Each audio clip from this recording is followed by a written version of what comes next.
Kære dagbog.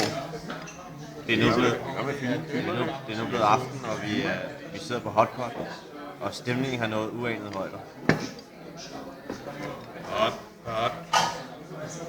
Vi kender ikke helt til konceptet, men det er noget med, nu har vi fået 5 sådan nogle dimser ind på bordet, og har lugter sådan rimelig meget sprit.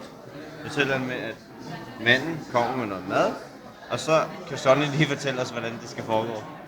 Så i stedet for, at de laver mad nede i køkkenet, så skal vi sidde her og proppe noget forskelligt ned i det her.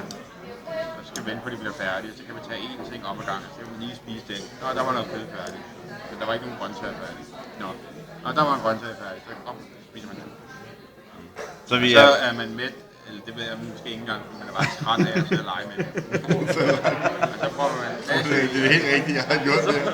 Det skal jeg holde bare min kæft. Jeg tror, Lars er helt rigtig at få til at forklare det, fordi han er allerede voldsomt begejstret. Ja. Ej, Jakob han sidder med dårlig samvittighed, fordi det er hans sted. Men sådan det, vi tager det som oplevelse. Vi tager det som oplevelse.